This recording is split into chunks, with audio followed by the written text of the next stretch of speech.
My friends got this for me, so it's kind of cool.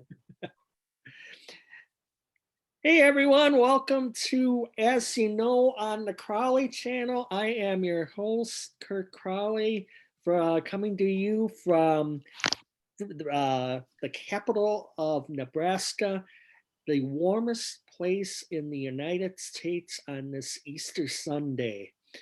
And we are coughless this week. We are we have a new member of our panel, my guest panel for this special edition from the podcast, NBA focused podcast, Bajek and Brown. Bob Bajek, how's it going?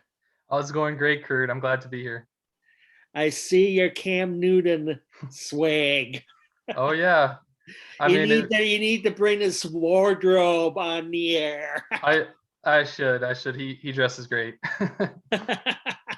Well, I've got breaking NBA news I wanted to share with you. Just came off hot off the presses. As soon as I get my email off, okay, gee, I don't want anyone to see that. Okay, but DeMarcus Cousins has signed a 10-day contract with the Los Angeles Clippers.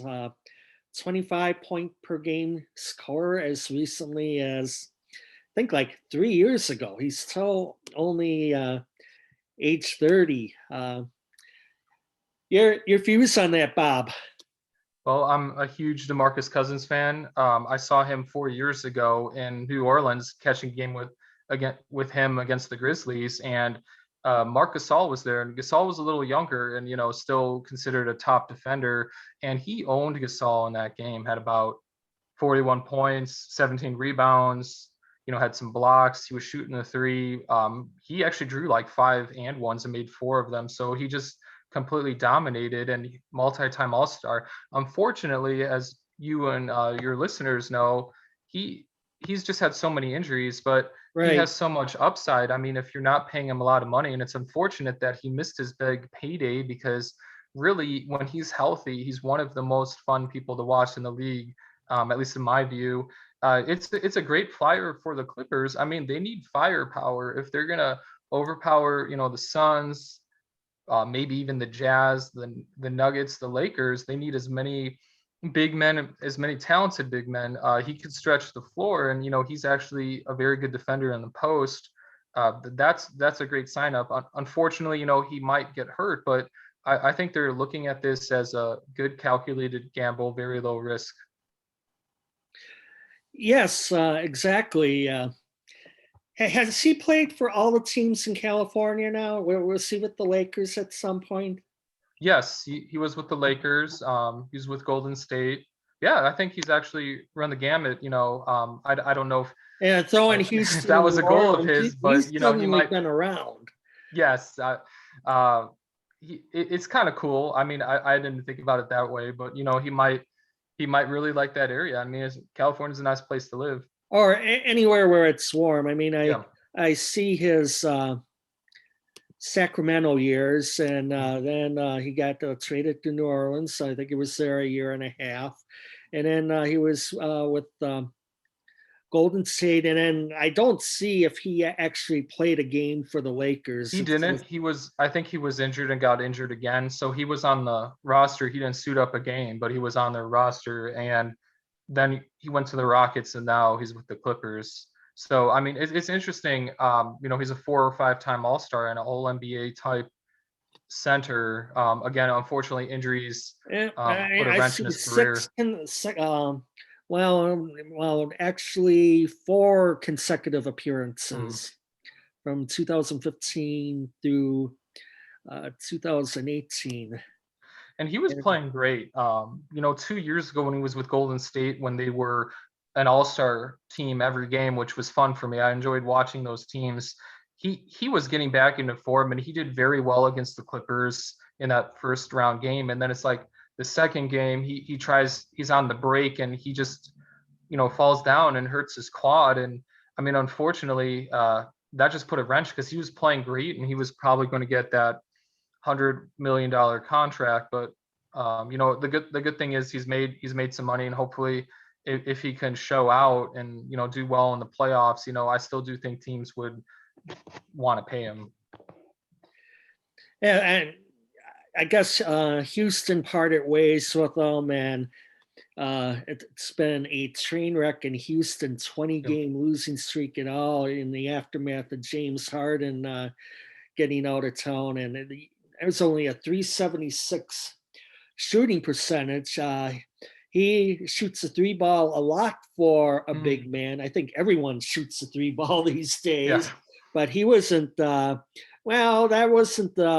was only 42.6% on the 2-pointers. It was 33%. I mean, that's pretty much his career. He's about in that 1/3 range, but not a great shot blocker. That's not been his thing. But if you've had him in fantasy basketball, those DFS one-day deals, and he was always a good guy to have. You get 27 points, 11 rebounds. A few assists and some threes. But the other big news, speaking of big money, and I mean big money, Drew Holiday is staying in Brew City for a while. 4 years, $160 million. So the Bucks have been basically, they just have not seen in full throttle this season, and I think they might not even want the number 1 seed, and everyone in the national media talks up the Nets and the 76ers. But as you can see, the headline right there, one of the NBA's most underrated players is getting paid. He's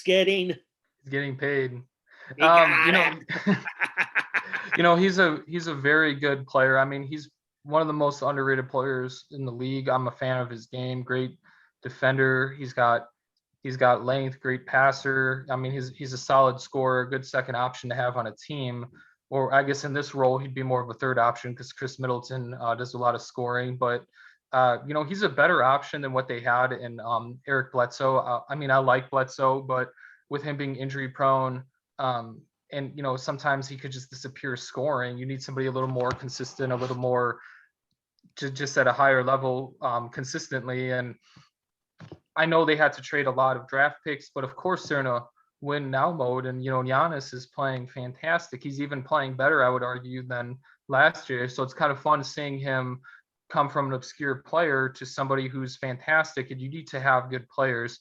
Maybe it's a little bit of an overbuy, but you could also flip him, because I know the pandemic has suppressed the markets, but if people get vaccinated, things return to normal, values and franchises are going up. They're going to continue going up because the Clippers have a new arena opening, I believe, next year. So when there's more, when they appreciate, the other teams do as well. So I think I forgot about that. Inglewood? I believe so. I'm kind of surprised. I mean, it's a good idea because, again, it appreciates all the teams. I mean, that's why everyone wants to get a new property. And I mean, they're become serious players, especially if LeBron or AD have these injury problems and the Clippers stay healthy. They could be the dark horse to represent the West potentially. Again, the West is very stacked, but both Kawhi and Paul George are playing a lot better than they did last year. No, exactly. The old fabulous forum still stands out there for everyone, all the passengers to see landing at LAX. I went to a game there. It turned out to be Magic Johnson's last full year. Oh, wow. Yeah, didn't know at the time. It was 91. They were playing the Sonics. It was me and a good friend of mine, we were way up in the nosebleeds. How was it seeing Magic, because I know that's a little before my time, and I've seen him on documentaries or YouTube highlights. But what was it like, Kurt, to see somebody who was a fantastic winner, fantastic basketball player, somebody who Oh, had three yeah, MVPs? he was the OG. Rookie year, 1980. Literally played all five positions. He played center in the title clinching game in Before that was in vogue, Kurt. Philadelphia, and yeah, and I lived in California from 1985 through 91, and I was in San Diego, but I could listen and watch a lot of the Lakers games, the Chick Hearn simulcast, which was just vintage, vintage days, Magic, Worthy. Jabbar was tall. Jabbar kept going and going and going. I think he eventually broke the all-time scoring record, but it was quite a I would say one of the great athletes in any sport that I've seen. I saw Michael Jordan once. Now, what I have to get off my bucket list is seeing Giannis and a few of the newer stars today. Unfortunately, I did not see Kobe. Hmm. NFL, I've seen Favre, I've seen Aaron Rodgers. I've been fortunate enough to see two of the best and both class guys in their own ways. But no, it was just great to actually seeing Magic in the flesh. It was from way up in the upper deck. It was cool to see the Laker girls and everything was there.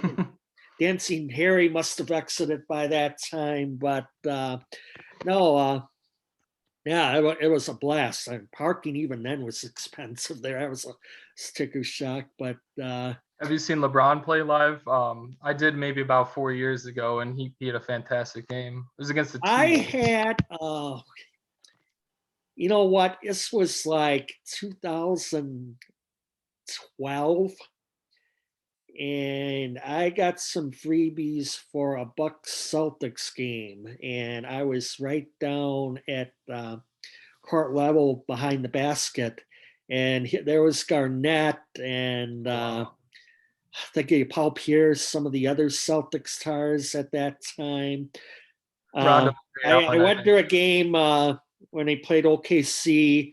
It was the second night of a back-to-back, so Kevin Durant did not play that night. Did you see Westbrook though?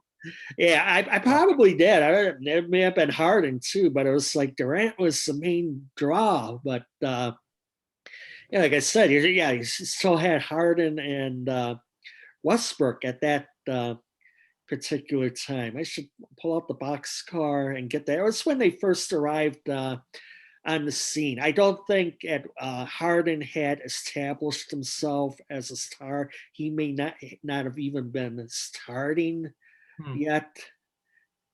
And but Westbrook, he would have been around. I think no, it's Durant who actually started in Seattle. Hmm. So we have that Durant rookie jersey out there, Sonic's rookie jersey. I'm sure I can look it up. Let's see. What I'm looking for is Durant.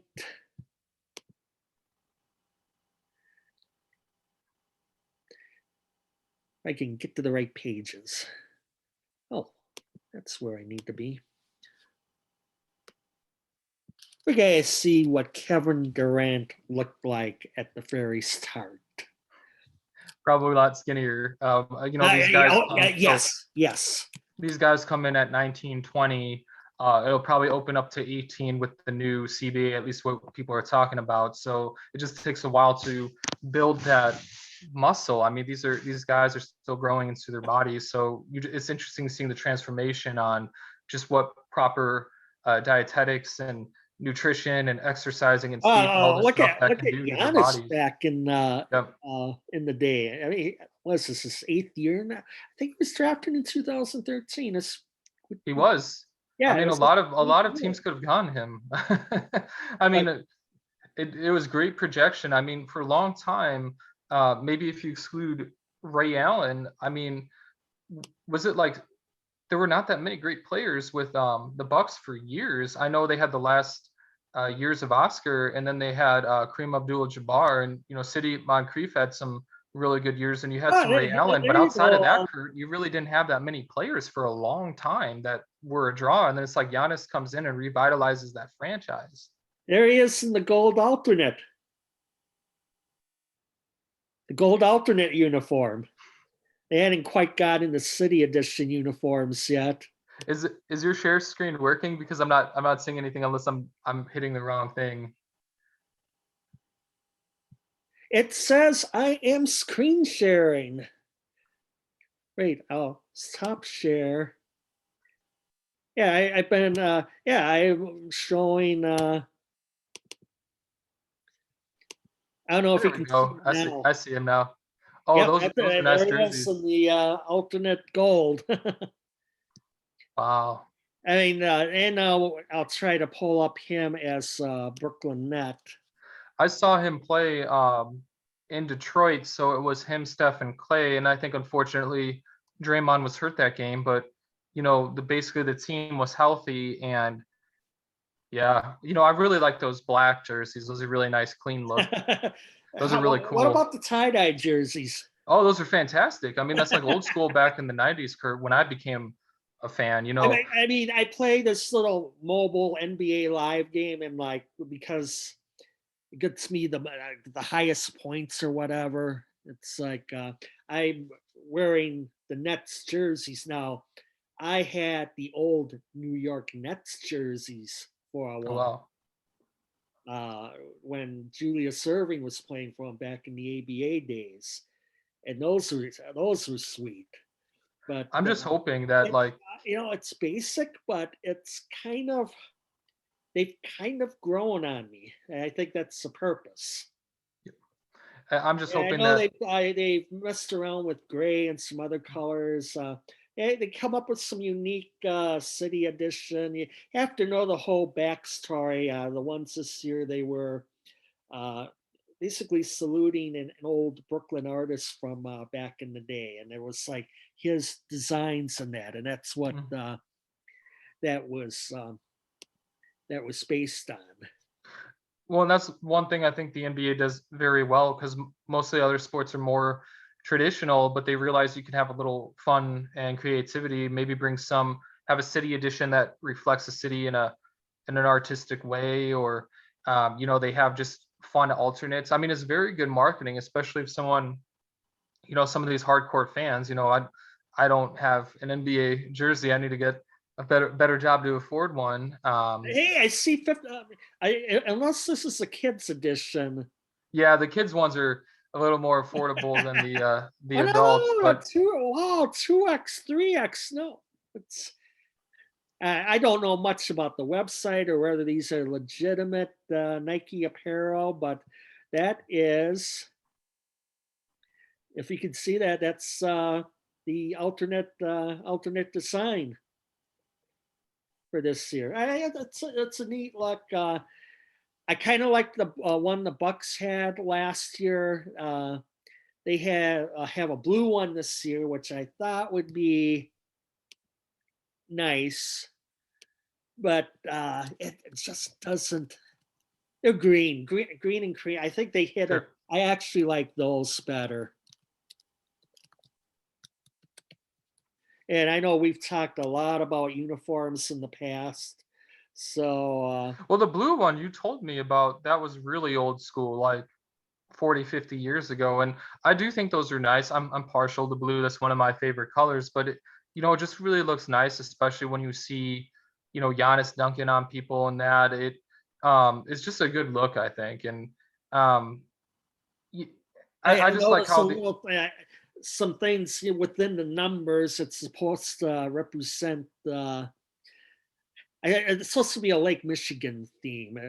You can even see down here. They got gathering place there, but nobody sees that. But that's another sure. little nugget that they put on the jersey.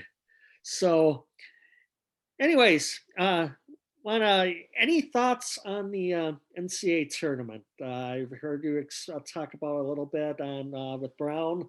Uh, Sure. Obviously, epic game last night, and we could talk about all the upsets and everything. But you know what? Once all the dust clears, we got the two best teams playing tomorrow night. Your thoughts? I'm excited about that. That's what you want to see. You want to hopefully see good basketball. One thing that drives me crazy about college basketball, you have overpassing, bad shot selection. Sometimes I don't know if kids are playing tight or young adults. I mean, these young men are not, they're just too tight and they're not relaxing to just get these bunnies that just keep missing, or maybe they're not used to just playing in super high stressful situations. But for example, last night's game, when you have UCLA and Gonzaga, I mean, that's a game you would want. I mean, the scoring was there, but you still had good defense. So, I mean, having Jalen Suggs prove that he is a top 3 to 5 pick, he has athleticism, some good length. He's a great shooter, as you saw with that shot. But I mean, he made some other shots in the game Right. too. He's great. He's great in the passing lanes. I've been watching most of their tourney games, and he's just really good at jumping the lane, either getting a fast break or doing a great pass, like what he did to I believe it was Drew Timme, who is also an NBA prospect. What I've seen in the projections, he's lower than Suggs, but I mean, Suggs is the real high one. I think Corey Kispert is another one, but a lot of the projections have him maybe, and part of it is just because of his age. People like the projectability on who's high end athletic, who has the most time to maybe develop their skills more. He's a fundamental player who can shoot, but you don't know if he's got that Doug McDermott ceiling. But I guess with Kispert, a lot of them have him maybe around 15. I wouldn't be surprised if he falls a little bit. Maybe there'd be some bias in there. But again, I know a lot of times with drafting, you're trying to see who's somebody who can have great upside. Because I mean, he might have a high floor, but if he has a low ceiling, he could just maybe be a guy in the NBA. No, But I mean, like with I have Suggs, not really been looking at NBA mock drafts as mhm. of yet.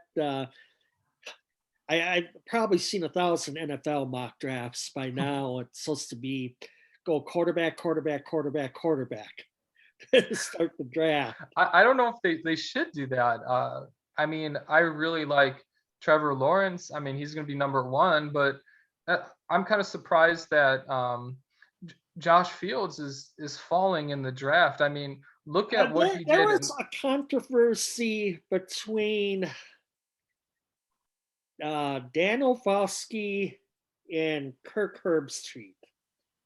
And I'm thinking Orlovsky got on Pat McAfee's show. Now, I thought that ESPN talent couldn't get on other sports radio talk shows, but in any event, he said that he had heard some things about um, Justin Fields, that he was like one of the last guys in the locker room and one of the first guys out, which was a good thing to say. And who knows what a credibility there is to it, but there's 32 different teams doing their homework. All I know is has a great arm, and he ran a 4.44 on his pro day. Well, he's a dual quarterback, and he's won in every level. And he's somebody. I mean, think about playing against a great team in the semifinals, throwing 6 touchdowns, and somebody kind of Yes, had a cheap shot in his ribs and cracked it, and he still soldiered through on that. I don't. I mean, for Justin Fields having this, sorry, I said Josh earlier, but with Justin Fields, he, just feel. Oh God, yeah, but I think that's a little unfair, because if he weren't a competitor, he's not somebody who's going to be an All-American in high school and college and playing through that injury, when that injury is really detrimental to his draft position. So I I don't mean, know if you can see this, but it started he uh, Wolfowski started a firestorm. He said, I heard from somebody. He's a last guy in, first guy out type of quarterback. Like, not the maniacal work ethic. I've even heard it compared to Justin Herbert, where it was like, dude, when Justin Herbert showed up, he was like a psychopath. And when it came to working and getting ready for the draft, or even at school, like, give me more, I want to work nonstop. And from what Olfowski has heard, that Fields is not like that. Like, might be Jamarcus Russell 2.0 or Dwayne Haskins. So that's the other thing. You're thinking Ohio State quarterback and how Dwayne Haskins crashed out in like less than a year, and Ron Rivera had no, rightfully so, had no patience for him in Washington. And Tyler Heineke, I think it was, I remember as like a Vikings preseason arm. He did pretty good in a couple games. They forget Washington had Tampa Bay in the first round of the playoffs, and Heineke had a damn good game. So you can find your quarterback with the number one pick or the number two pick, or you have someone like Heineke who's bounced around a few organizations, or Kurt Warner 20 years ago. I mean, he was like a camp arm with the Packers and a few other teams playing arena football. Trent Green goes down with a dirty shot in a preseason game, and I go, God, the Rams are done. And go, Kurt Warner. Everyone thought the old Seattle Seahawks running back, but the rest was history that year. But I got to ask, what's up with your team in Chicago? Are they seem satisfied to be in third place in the North Division forever? I mean, they might be second because I think the Vikings were ahead of them, but with the decisions they made last year and this year, haven't been too good. It's going to really hurt. I was a big Kyle Fuller fan. I love cornerbacks. They have a very hard job in the NFL. You kind of notice if they make a mistake, kind of like left tackle. But when they do great plays, it could go unnoticed if you're jamming the receiver well. You can make them drop balls. And obviously you get the picks too. But I mean, they're in a constant battle where you think about just running up and down the field every play. That's very taxing mentally and physically. And he was a difference maker. And I would have loved to have them keep him around another year because you need those players that can make a difference. And I mean, they got Trufant. I think he's a good player, but he's not a great player. Maybe they're thinking they can get better value at other positions, but I don't know how you could get better letting him go, looking with Akeem Hicks, possibly trading him. And he's a big difference on the line. I know they'd get Eddie I mean, Goldman back. you've got talent around the field, and they're You making do, some splashes in free agents. but they've been having coaching issues. I'm not sold on Nagy. I mean, he should have made a lot of changes. He fell too in love with his offense. I'm glad he made some changes, but I mean, they made a mistake at quarterback. Obviously, it's been beaten to death that the other two quarterbacks they had better. I mean, they could have even possibly drafted Dak or other quarterbacks in 16, and they elected not to do that. Well, I mean, they're obviously they missed out on Patrick Mahomes. Yeah, and I don't want to beat that. We're gonna hear that from here to eternity. I don't want to beat that to death. Everybody knows that story. I'm not just the quarterbacks that they got. I mean, Andy Dalton's not going to change anything. I'm glad Mitch is not there. Mitch is not a good quarterback. I think Nick Foles is done. I mean, they're stuck at quarterback. I'm just hoping they don't overdraft anybody because again, I think that Justin Fields and Trevor Lawrence are really good. Some people talk about Trask. I'm not sold on him, but any of these three quarterbacks are not going to be around at 20. They could trade up and mortgage their future even more to maybe like 10 or 12, but how it's projected, these quarterbacks are going to be gone. So are you going to really reach? They might have to do what you said, Kurt, drafting somebody low, but that's such a gamble unless you're like, oh, well, we could groom them for a couple years. But with this defense, do you want to wait that long? Yes, and obviously back in the day, the Packers incredibly lucked out getting Aaron Rodgers down at 25, and they're trying to repeat that with Jordan Love. We haven't seen a thing. There were no preseason games. We bitch about preseason games, but there were none last year. Now there are only going to be 3, and the Packers' 17th game is going to be in Kansas, supposed to be in Kansas City. So I mean, they want that Aaron Rodgers, Patrick Mahomes. That'll be on Sunday Night Football, probably week 1. Yeah. Well, But and it should, because those are 2 fantastic quarterbacks. And, I love Tom Brady, great quarterback, but it would have been fun kind of seeing Rodgers and Mahomes, though it seemed like Mahomes needed to have guys blocking for him. If he had guys blocking and, there were a couple of drop balls that could have been touchdowns, that could have been a lot closer of a game.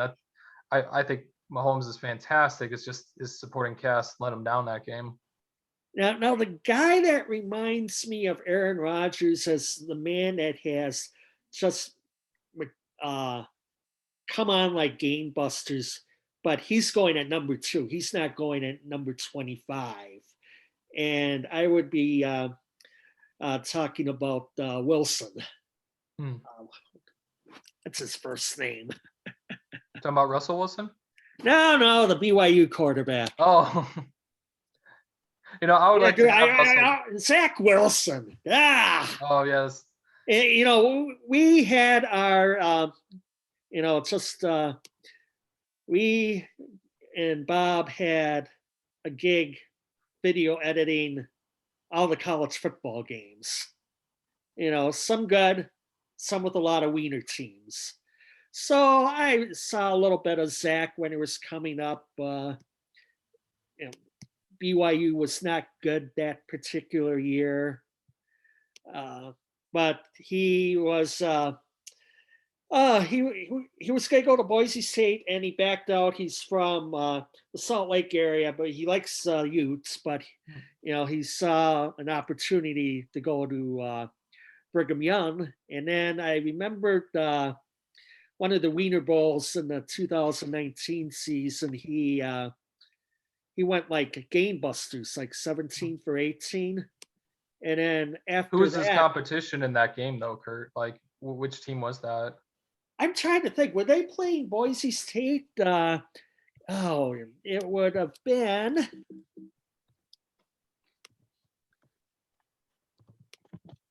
This is a game they call the Potato Bowl, but we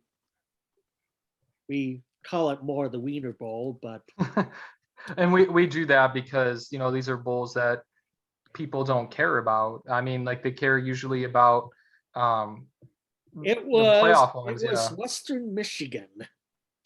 Well, Western Michigan. Well, they sometimes get some NFL guys, but they're not. It's more in the MAC, and the MAC does get some fantastic players like Khalil Mack, but that's like kind of very, very rare to get. Well, Zach Wilson only went 18 for 18 for 317 yards and 4 TDs. That wasn't that wasn't bad. And that he became the starter. He changed his jersey number to number 1. As some people know, BYU being an independent, all of the conference teams dropped non-conference opponents. Nobody knew if there was even going to be a season for BYU, but they did some patchwork scheduling. They got a couple decent teams on the schedule, and it may have not been the best competition, but Zach Wilson showed off this year. How do you think that fudges it? Because he could have played very well, and I'm sure he's learning the game better. But if you're looking beating just horrible people and you're not getting challenged, at the very least, he's going to have a big learning curve in the NFL. He's not going to be rookie of the year unless something weird happens. Yes. But it was a couple. They had a game at Houston, and Houston was no great shake. So they had a game at Boise State. Boise State was not great shakes, but you could just see the arm. I think BYU had 4 players declare early for the NFL draft. So that was quite a haul for them. And then the other quarterback in the mix is a kid at North Dakota State, who only played because they only played one game in the fall. You see, I was so unprepared. Who's the name of the North Dakota State quarterback? But he's number 3, and the 49ers have traded up into that spot. Trey Lance. There I go. We haven't, he's kind of the mystery in it. We've seen Justin Fields. Saw Justin Fields pull off an upset of Clemson. We have not seen a whole lot of Trey Lance in the last 18 months or so.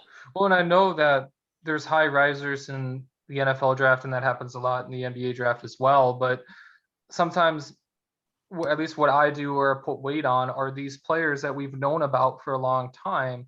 With Justin Fields, I knew about him in high school because he was, I think, rated maybe the second best quarterback. And he's played very, very high competition. He's been a starter for 2 years, not 1 year like Trubisky. I think that's always a huge risk if it's a 1 year starter. And he, like you said, Clemson always has ballers, especially on the defensive side. And, a huge playoff game where he just makes them look bad. I mean, it shows you that at least he has a hot, he could play at an NFL level. I mean, if he's not played that much and he's played lesser competition, that's just a huge gamble. I know people complained about Patrick Mahomes, but he was playing in the Big 12 and, making plays and a 2-sport athlete and not just playing one game. I mean, he was making records. And I know people are like, oh, it's a gimmicky thing, but just with him being a high-level baseball player, you can see that at least he can play sports well. And I don't want to take away from this quarterback, but if he's just on a lesser thing, I think a lot of the evaluators are going to be like, well, this guy has the athleticism, he could win and have leadership, and he has played against great competition. They might err on that because, yeah, you're taking a risk, but you want to take a calculated risk. And take nothing away from the Bison program, who have won umpteen FCS championships and have knocked off numerous FBS opposition. And I've said it before, I could say it again. Anytime in the last 10 years, you could have put North Dakota State into the, let's say, the Big 12. And, at the Eagles MVP candidate who got hurt, and then Nick Foles took over for the postseason. Carson Wentz, yeah. The rest was history. But no, they're better than most of the wiener teams that you would see in Conference USA or teams like that. Carson Wentz and and Kyle Trask, people, it's just we have not seen a lot of them. You have mentioned Kyle Trask, who is not looked at as high first round material. Maybe you see him jump up at the end of the first round. Same with Mac Jones from Alabama. It's kind of like with the Alabama quarterbacks or even SEC quarterbacks. It goes, but do they have what it takes at the next level? And we go back to Tim Tebow and others over the years. Or there was an Alabama quarterback in 2000, AJ McCarron. Well, I mean, a lot of the quarterbacks that they had, Kurt, did not necessarily have great arms. Like, I mean, Tua Tagovailoa, I think he was probably one of the best quarterbacks they've ever had. And I'm kind of glad that the Dolphins are not giving up on him. There were rumors that they were going to flip him and try to get a different quarterback. But, I mean, he's still very, very young. And, he had a lot of success in high school and college. And he still has that athleticism. I think what they're worried about is just the injury concerns. but just get him a receiver and see what's up. They were very short on receiver, which I don't think helps a rookie quarterback. I mean, the AFC East has tough defenses to contend with. I mean, look at Buffalo and for years the Patriots. So that's baptism by fire for him. But I think that Tua can be a really good quarterback. I don't know. Well, Mac his Jones. brother at Maryland had a few good games. And Well, yeah, Maryland I was mean, relevant last year. they're just a good athletic family, and we'll see what his brother can do. But I know he was highly rated too, and I'm sure having a brother who's gone through college and now in the NFL, he could probably say, hey, these are the things I wish I knew younger. So that might help him a little bit when maybe other athletes don't have that same access. A lot do. They try to find a mentor, whether it's in the program or in a professional or semi-pro league, and I'm sure that helps. And I'm sure a lot of times they listen. A lot of athletes are getting podcasts talking about, just their experiences. So maybe that just helps the younger generation adapt better. Because I know in the past some people are like, well, I was woefully unprepared for a professional level, and a lot of them are maybe, jumping that learning curve a little bit, which is good. I mean, that's good for the fans. It's good for the sport. What I just see as a very interesting comp is we got someone on NFL.com comparing him to Andrew Luck. Mm-hmm. I don't know what that.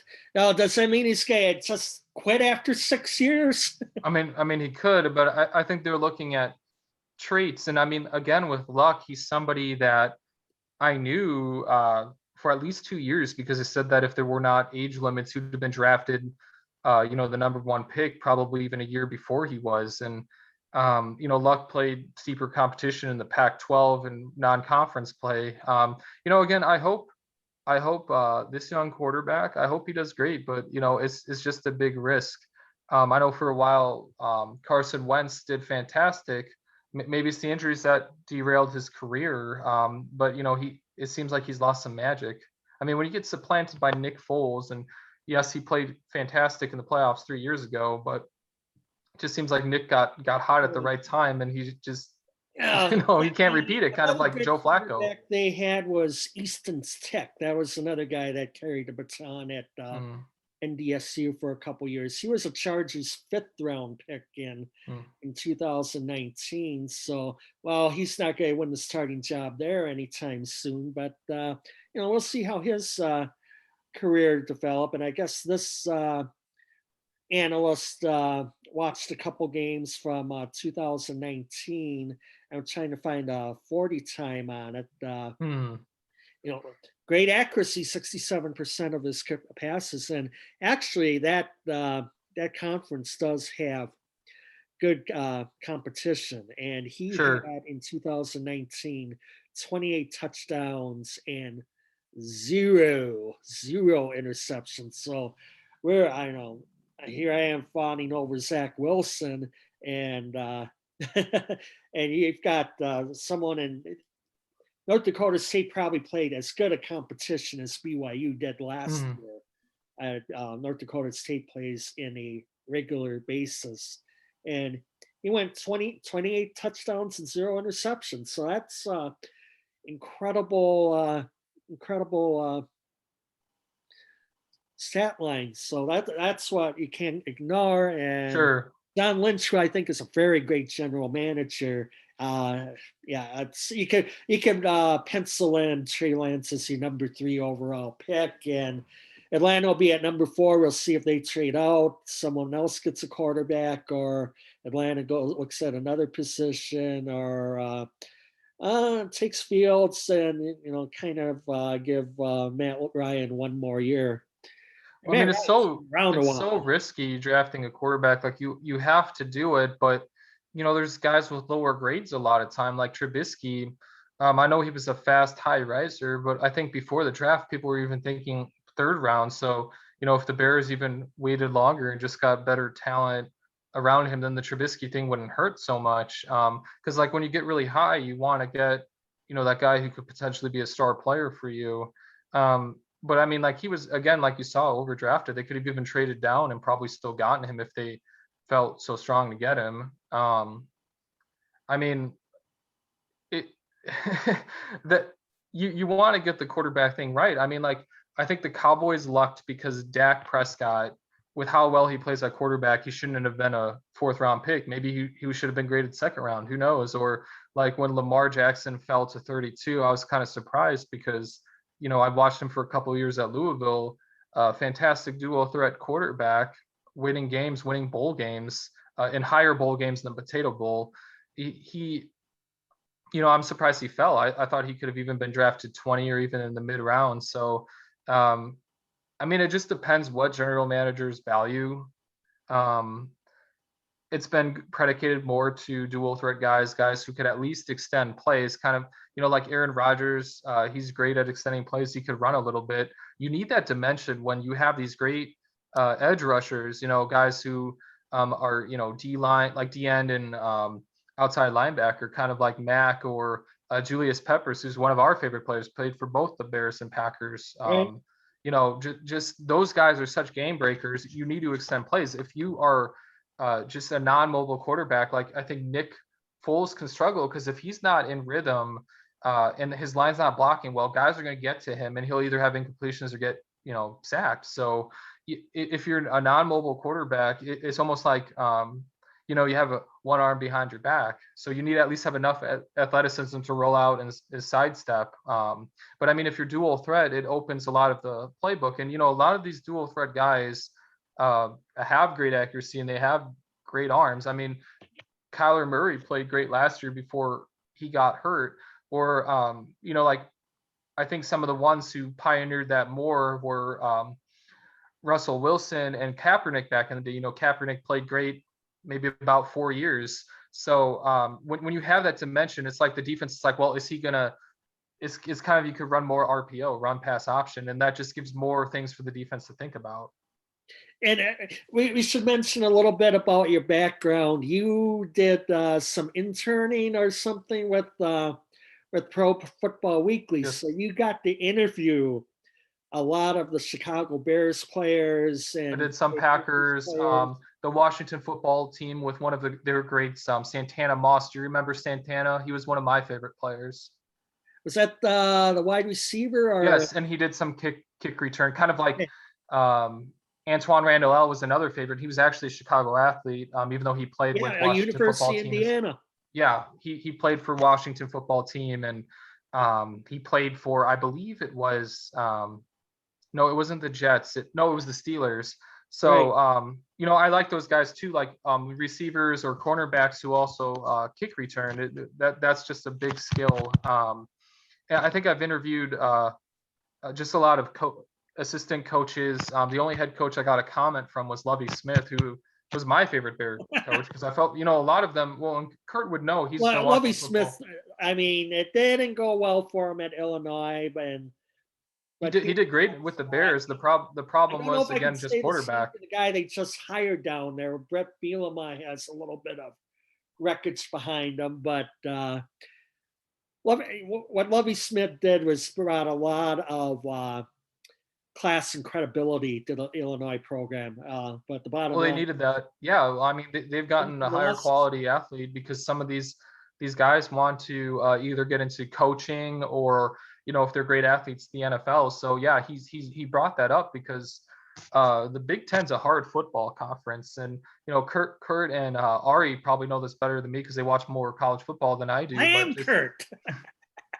I was just talking to your listeners here, but just Ohio State, Michigan State. Well, they fallen last year, but for about 15 years, you got Michigan State to contend with. Yeah. Just some of these teams. Iowa's pretty solid. Wisconsin. So you're competing. Northwestern's at least in the upper half. They're not elite, but they'll get their 7-8 wins. So when you're competing with this tough competition, it's hard to. I mean, if you're lacking on recruitment and you're losing out to these teams, you're gonna struggle. No, and to let you know, Ari's a huge Michigan fan. I don't know if he likes Jim Harbaugh or Juwan Howard better. They're both great coaches, and I know a lot of people give crap to Harbaugh for not winning, but again, it's just Michigan hasn't had the same culture, or at least winning culture or history, than some of these other programs. And I mean, for them getting about 9, 10 wins a year, these great athletes. I mean, Jabril Peppers was a great defensive and offensive player who is with the Browns right now. And he was a fun player that they had there. Or they've had some Heisman players. They have some guys who do some damage in the NFL. So I mean, they're fun to watch. I mean, yeah, they've been struggling against Ohio State, but who hasn't the last 5 to 10 years? Yes, it's been like Ohio State. And Yeah. yeah, by the way, like a quick little drive-by here. In Big Ten baseball, Minnesota is in last place. Ooh. Nebraska is in first. Nebraska is winning in something. Top the. I don't know. I haven't followed the volleyball. They played actually I volleyball. haven't either, but from what I've read, yeah, Played- from what I've seen, they've been doing well. I don't know if they're necessarily a championship team, but they'll go in the tournament. So women's volleyball has been fantastic. But like you said, the baseball team is solid here. I haven't gone to any games Oh, or when they anything finally yet, got rid of Darren Erstad. but Yeah, yeah, there was. I know people were calling for his firing for like 3-4 years. well, I mean, I know Ari and some other people love their college baseball, but it's not necessarily my thing. I prefer Major League Baseball, or even the Salt Dogs And, baseball with them yeah, no, like I independently. said, it was like a drive-by. And yeah, no, as you know, the name of this show, I checked out a couple of the Milwaukee Milkmen games, and they won the American Association last That's year. well, they have one of the best names too, the Milkman. Yeah, That's pretty cool. Salt That's old Dogs school. won it on. Yeah, and you should check them out. It's about the one place you can get grilled cheese sandwiches at the games. Oh wow. Anything with dare. Now it's like what I really need to head back to Milwaukee for is to get some brats. Well, I'm hoping that Kurt and I can go to a game sometime. I want to get vaccinated first. Kurt's gotten vaccinated, which is great. But the Salt Dogs are going to play some games this year, so hopefully, unless there's a COVID shutdown, we'll be able to Yeah, maybe I did catch a see game a or two. schedule. The Milkmen don't even come to Lincoln until like the end of August. I don't even know if I can wait that long. Is Carlos Zambrano still pitching for the Chicago team? Because one time I went hoping to see him pitch, but they're like, "Oh, he pitched the series I like before." when And he I'm like, busted up the water cooler or whatever that was. I also yeah. case. Well, I And mean, he was one of my Pittsburgh's favorite no pitchers hitter because, against the Astros. yeah, Hurricane hit Houston. They moved the game to Milwaukee. The Astros are the home team, but it's all Cub fans there. yeah. The place is sold out. And then Ted Lilly nearly pitched a no hitter. The Astros minds were, rightfully on bigger things that weekend. But Yeah, back then that team wasn't as good as now. I mean, they have a lot of all stars. I know they have a controversy with the World Series, but objectively they still have great players. Back then, they were in the transition because their killer bees got old. So I mean, that's when the Cubs were winning some divisions, and they disappointed me. They did it in 2016. Unfortunately, came at Coffer's team, but he, just the Cubs are going to Cub. Like I know we were talking off air about. He jumped on the Astros bandwagon for a year. He owns Houston Astros gear. Well, I mean, I enjoyed watching them too, and especially when they had Greinke and Verlander and um, Cole, Garrett Cole, and they had a great bullpen Verlander too, and their rehabbing hitters. right I mean, now? have what? Justin Verlander. I think he's rehabbing. Yeah, he's probably going to miss a good portion of the year because he tore something in his arm, and he's probably going to miss like half the season at conservatively. So it kind of sucks because I mean he's a tough pitcher. He's somebody who's had a lot of career success. Hopefully, some of it wasn't from cheating or substances. I don't know, but like you look at how he throws a ball or strategizes the game. He's one of the pitchers that I enjoy watching. Like I mean, I like watching Kershaw. I like watching Severino from the Yankees, but unfortunately he's been hurt a lot. But I mean, like I haven't Chapman, heard from him in a while. yeah, he's been hurt. But I mean, like Chapman, at least closing out a game, he's great. Um, some I'm trying to think of some I, other I gotta pitchers I like. check on Chris Sale and Well, Sale's been hurt, but when is Sale it was healthy, yes, he's great. Syndergaard or is it DeGrom? I get them confused, but Well, Syndergaard's been hurt, but DeGrom's been fantastic. Scherzer, um, I mean, they but both underwent Tommy John right after the pandemic hit. I said, "Hey, don't waste your time." I mean, it's good. If there's ever a time to have Tommy John, it would have been April of last year. So well, then I really like you, Darvish, and I was upset when the Cubs traded him. I was texting you and Ari and some other guys about just how I just almost think that's like a white flag because this is an ace type pitcher and you're in a winnable division. You get rid of him and you don't really get that much talent. It was just kind of offloading books and just being really cheap. And I know we talk about it a lot. I just hate it when teams get cheap. Like the the Tampa Bay Brewers Rays had. are your favorite organization. No. Well, see, what I don't like about the Rays, I don't really think they care about winning. They claim that, oh, we don't have money, but I mean, the taxpayers paid a lot for that stadium. They got a great, MLB supports them. I mean, like if you look at a free market, it's not really a free market. It's a socialistic market, and yeah, they do that for the leagues to survive, but they get a lot of money. And Charlie Morton's a great pitcher. They don't want to even pay him 15 million, which is like average for They a like pitcher. It's like you get rid of somebody who's a big player of your team, or they got rid of I'm forgetting his name, but they got rid of their pitcher who Kurt, you got to help me out oh here. The yeah, guy who pitched. Blake Snow. He's in Yeah, no, he's a fantastic pitcher, and they unload him. And I know they're like, oh, he's an injured guy. Maybe his best years are upon him, but even his price point was low, and which was again, yes, he signs it, but what they're doing is suppressing the market. And yeah, people could say, oh, they're a cute story. They win 95 games. Yes, they are going against the big teams, which are the Yankees and Red Sox, and you could even say the Blue Jays become players. They made some good moves themselves, and if they would just even spend, and we've talked about this, 20 million more, which wouldn't break the bank for them, they could probably maybe win a World Series or consistently get further instead of getting these lightning in a bottle years, like 20, 30 million. And that's the same thing with the A's, Kurt. That's And, what if these two teams, Kansas City pulled it off for a couple years. they did, and it was too bad. Yeah, they almost won 2 in a row. If Baumgartner doesn't pitch fantastic, they would have probably won. Fun times. That was a fun night, that Game 7, even though it didn't turn out well for the Royals. But Coffer's gonna. Coffer's uh, gonna hate me, Kurt, about this. But when that game was on, I was actually watching Bulls Knicks because that's when Derrick Rose came back. So I was watching what he would call just boring NBA when a game that doesn't matter. I think that was their NBA game.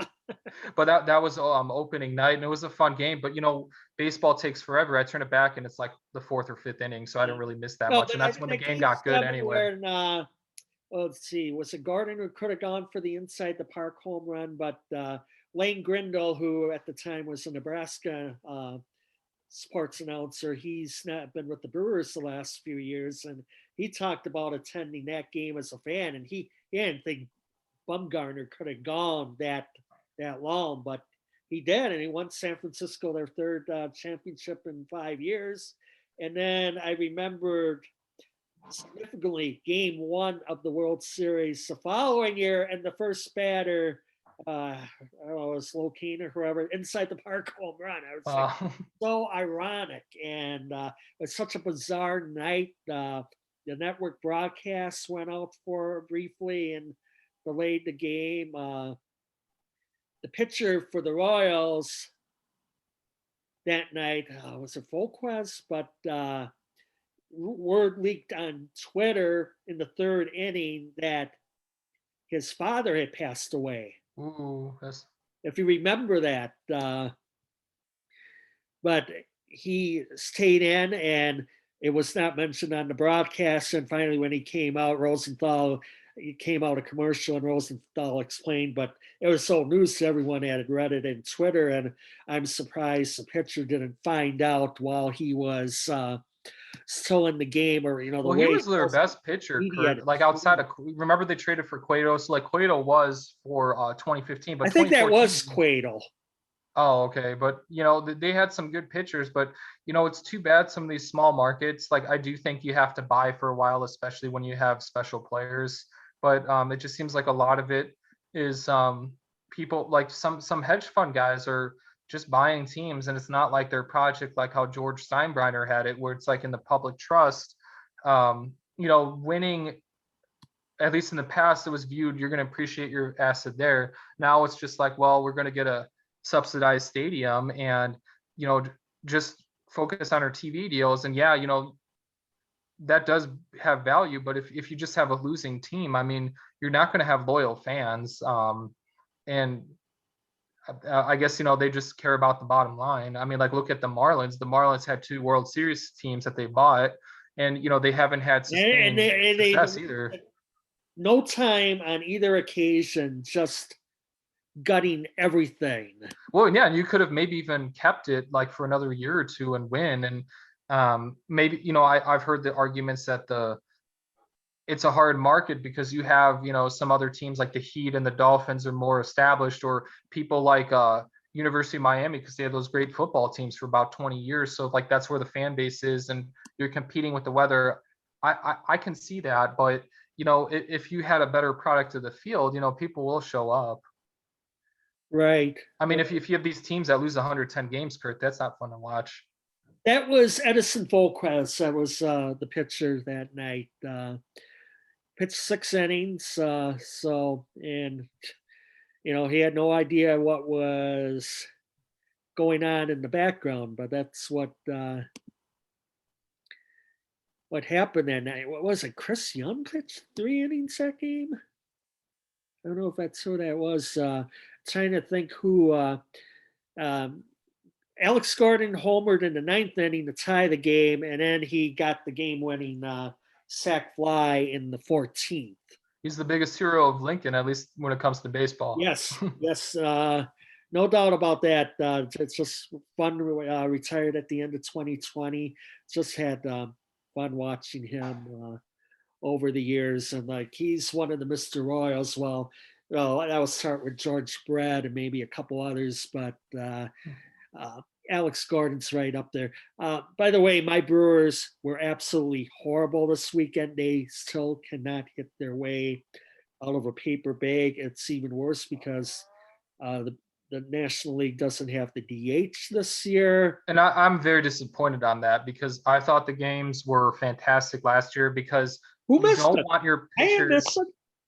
I know. I mean, you don't want your pitchers to hit because it's not only are they not good at hitting, usually they could get hit by a pitch. They could get injured running the bases. That's bad since pitchers are so determined. They determine the winners and losers in baseball, at least for like serious contenders. You want your guys healthy. Like you probably remember it when Pedro Strop of the Cubs, he was their closer at the end of 2018. He was running the bases and hurt his hamstring, and I think that was a factor, of the Brewers coming back and the Cubs not having they had a great team that year, Kurt. They just got injured at the end. And, I know would have, could have, should have.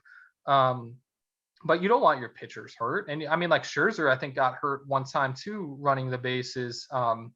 It's better too, because I mean, sometimes managers, I know some people like the strategic element.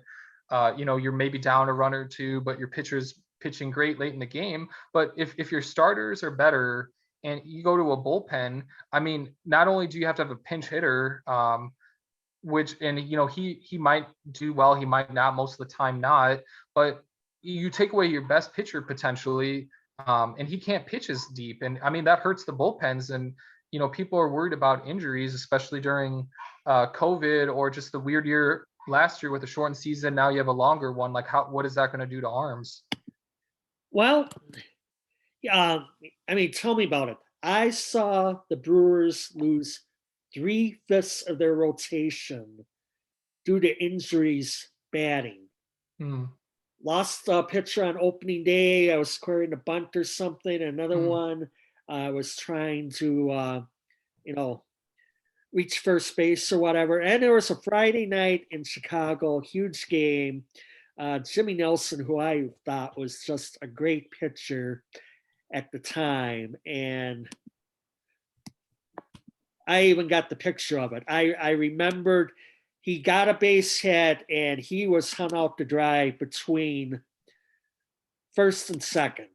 And then he was diving back to first base, and I said, "No, I was at. I usually don't do this, but I was at one of the sports bars on 70th Street or whatever the name. Well, we ain't giving plugs anyways, but here's just him. He was diving back to first base, and it turned out he wrecked his shoulder. He was out all of 2018. Was awful in 2019. Signed with the Dodgers in 2020. And that affects I don't know careers. what You know, he's that doing these days. when you would think that the between the owners and the players, that it's bad for business. I mean, when teams have their best pitchers, you have better baseball. If you have your better batters up, you can have better offense, but also maybe your starters or like a bullpen guy rolling. You don't have to have that, and you can still have strategy in baseball because you got to figure out, like, how's a pitcher going to attack a hitter. Your catcher, like Wilson Contreras, who's one of my favorite catchers ever to watch, he's really good at back picking, and you can maybe get a guy caught napping on the bases. Like, there's still strategy in the game, whether you steal, how you shift, maybe who's a good How you defensive replacements. You could still have that, Kurt. But I mean, like, watching pitchers, yeah, you get the random home run, or an RBI, but that's very few and far between. I mean, a lot of these guys hit under 100. That's not good, just getting an easy out. I mean, like, I guess the pitcher I talked about, Jimmy Nelson, this is the good news. I guess he made it onto LA's roster this year. So I'm sure it's going to be middle relief, long relief, mop up relief, but that could help his career. And get back on track. The Dodgers reclaim careers. That's one thing that I find fascinating about them. Like, look what they did with Justin Turner. Look what they did with Max Muncy, or like what they figured out how to do with Jansen. They made Jansen. He was I believe a catcher, and then he becomes one of the great closers. I know he's struggled a little bit here and there the last couple of years, but he could be a potential Hall of Fame level closer. Multiple time All-Star. So they've done a great job that other teams, I hope, could figure out how to put their players in a better position to win. Like, if you think about Cleveland or the Cubs, White Sox, Brewers, Yankees, Red Sox, I think baseball would be better. Like, there could be great talent, and if they're not coached right, or it's just fixing their fundamentals, like, it could be a little tweak and then they're fantastic. Right. It's like you could be missing that, and these guys go to the wayside, unfortunately.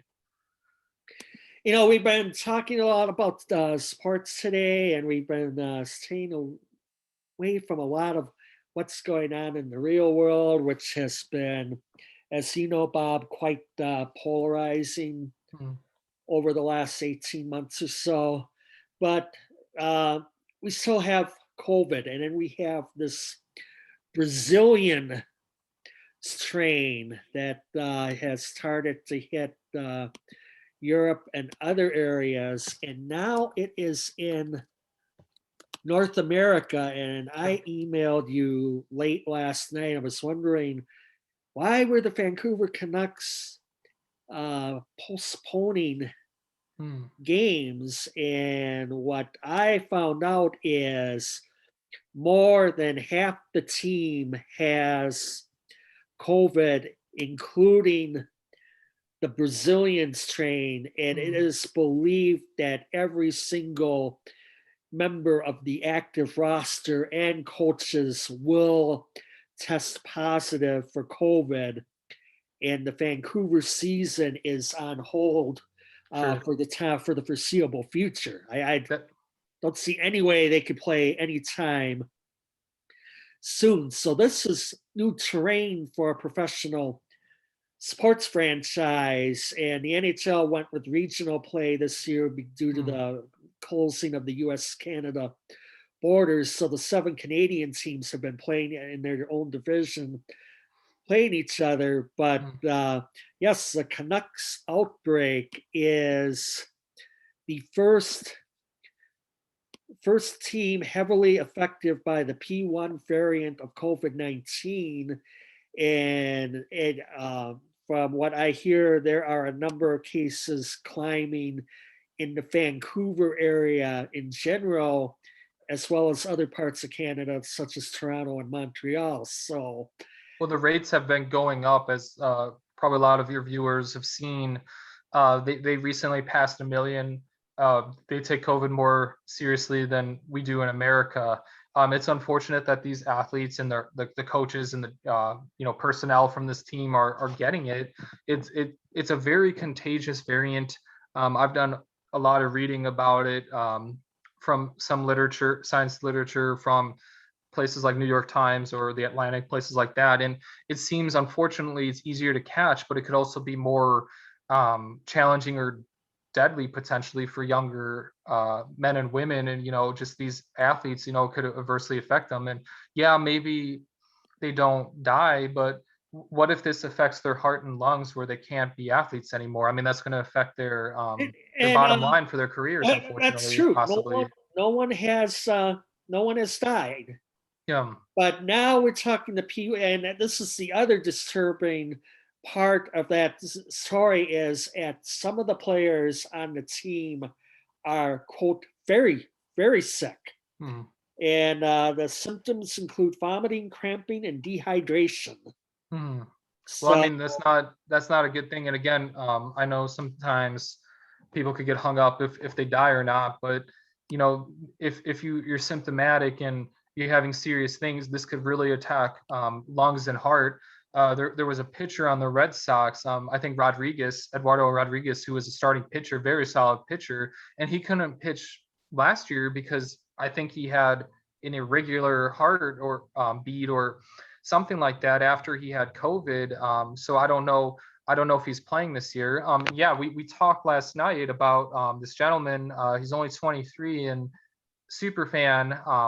Again, I guess we didn't talk. The tournament, you can say it's a success because they got through it, but it's just very sad to think that somebody had to die for that to happen. I know that's very, just. very popular student on campus with the student section. Very well known. He had a super fan title, and yes, it's just unfortunate hear about this young man, Luke Ratliff. Alabama superfan died Friday night after being hospitalized with COVID-related pneumonia, according to close friends on Twitter. So what we're saying is this is till, and look, I would like to get back to, quote, normal, as so would you. I mean, we lost some gigs in that due to COVID. I basically took a year off sabbatical personally, but this is something that remains, and I'm going to try to get the stats today if computer can reload on me, but well, it's a low number today.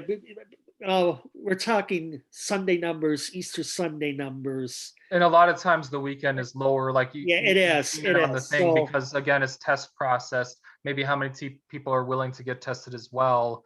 You're going to see a backlog in a day or two where there's going to be unfortunately higher numbers. right. I mean, President Biden was talking about when it was about 400,000 when he started his presidency, that he wouldn't be surprised if unfortunately we get to 600,000, and it looks, unfortunately, we might track to that. But there is good news because the vaccinations have gone up. Like I said earlier, you're vaccinated. A lot of And people I we know just, are vaccinated, and I think fully vaccinated people is over 51 million and counting. They're doing about, hopefully about 2.5 million shots a day, which is a big improvement from the initial rollout. It'll take time, but the sooner more of us are vaccinated, hopefully it's going to blunt this horrible disease.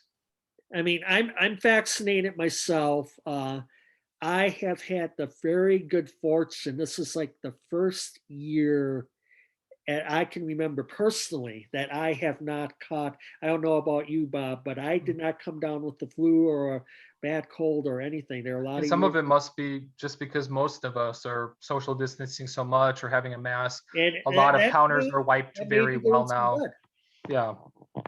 It may be doing some good. I have to admit on that. I'm not you know, big on masks, but I think it's a necessity going to the grocery store with it. I mean, I know I'm not going to walk into Leon's without, something Mm. covering my face. We got the produce department and meat department and everything else. So I think that's going to be part of the culture, at least going to the grocery store and Mm. things like that going forward into the future.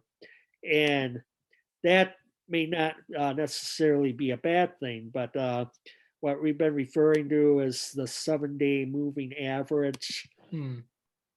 It's even been since late February, it's been pretty much stable. It has risen a little bit in the last week or two, And but it is we're probably talking going to continue a little bit, Kirk, about because 6 weeks. yes, certain areas are opening up, like Texas and Mississippi, and there's some people saying I'm done wearing a mask, especially if that's lifted. And I think it was in Texas. You also have people from spring break, or look at the tournament, or what baseball. Baseball had 10,000 fans at Wrigley on the game I watched today. There could be some spread. I'm hoping with the NCAA, with that fan who got sick, and it seemed like when he came home he got sick right away. We know it takes a while to And incubate. there and were and pictures of him with the mask on. and I'm hoping, yeah, if the mask did its job, it would have stopped that. But you don't know, again, if he was in close contact to other people. So hopefully, there's proper contact tracing so people know to be safe and they could nip this in the bud. But you never know. The problem with this disease, it could be mild or it can be very severe. And unfortunately, and I got to find out the story behind this. Canada has been slow on the rollout and goes, we got to get going like the US is. Hmm. And if you look at the world, the new case numbers and the daily death numbers worldwide, It's going up again. it's Yeah. yeah, it's Well, Brazil's been very bad, but I mean, like, look at, India's been going up. yeah, Russia's been I pretty see bad. India Italy. is going much higher population, but oh, I mean, just within the last week, like within the last fortnight, they have they're about as high as ever now. So that's a trouble sign there. I guess some of what was happening in India is showing up in Canada or other places, and unfortunately, it's inevitable. We're going to see it here within the next month or so, next couple of weeks. I don't want to, be a prophet or make a prediction or anything on it, but I think unfortunately we're headed to yet another uptick on this. I think the best people can do, I mean, just follow the best practices of science that we have, would be, washing your hands well, wearing a mask, trying to social distance when you can. When you're ready to get vaccinated, like if you're called to do it, get vaccinated. I'm hoping I can get. I'm a little younger and on the healthier spectrum, so I know they're opening it up, but I still think they're preferring getting people older vaccinated. But when it's my turn, I'm gonna bury my arm, do it to protect the community, protect myself. And enough of us do this, we can really stem the tide on this. I mean, that's And the best we can do, really. watching some of the news shows, one thing, and I talked to you about this off air this weekend, is if you want to get a vaccine, no matter what your age or anything, there's some kind of ridiculous rules. Like Vermont, supposedly you can get a vaccine now, but only if you're not white. And I not do not follow Vermont politics too closely, but I don't know what's going on there. But here in Nebraska, there are cases where you open up a file on it and you've got 12 units, you've got 12 shots. And if you only use up 4 of them, then 8 are going to go to waste, because after 12 hours of refrigeration, that it's no longer good. So I know there is a site called Fax Hunters, probably an app that you can, I'm actually going to look for it right now. And this is a way to find out where to uh, get vaccinated. And you might have to go a little out of town or something. That's the stories we've been hearing in Nebraska. We have people here in Lincoln and Omaha that end up going to smaller towns like Norfolk or somewhere else, Kearney or Grand Island or wherever, because they find shots available there. So I'm actually looking at the Play Store right now. So I am looking for, I'm just going to search out vaccinations and see if I find an app that, I don't want to recommend anything, but go ahead, look online, look at your,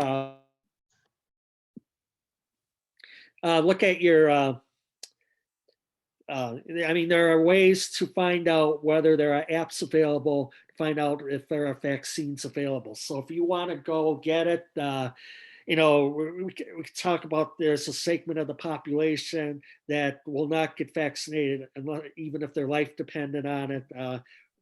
There's that crowd. But I would suggest if you got a chance to do that, that's people go ahead and do that.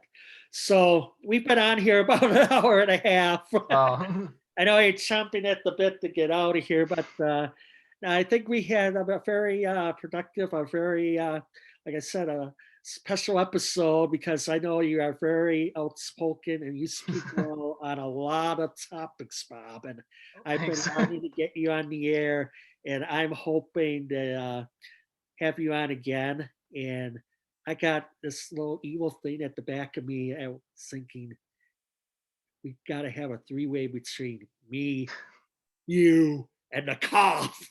Oh, we can try that, definitely. That, But that should be a pay-per-view. That should be on KAC Media Plus. We should have people pay for that. But no, this was great to share this time with you and your viewers, and definitely we could try to get on again. And I just hope everybody is happy and safe. Have a wonderful Easter, Passover, anything. So Hey, we cater everyone. yeah. We have Hanukkah and Yom Kippur and that to our Jewish friends out there. A lot that listen. For you AJ Kaufman fans out there, he should be on tomorrow with Ed Morrissey. And Ed Morrissey is some pretty big, it's pretty big gigs. So he's on there every other week. He's on there once a fortnight. So there we go. It was me and Bajek today for an hour and a half. I hope you all enjoyed it. And this is episode 8, and we will be back with you soon with another guest on Crowley Media, as you know. Goodbye.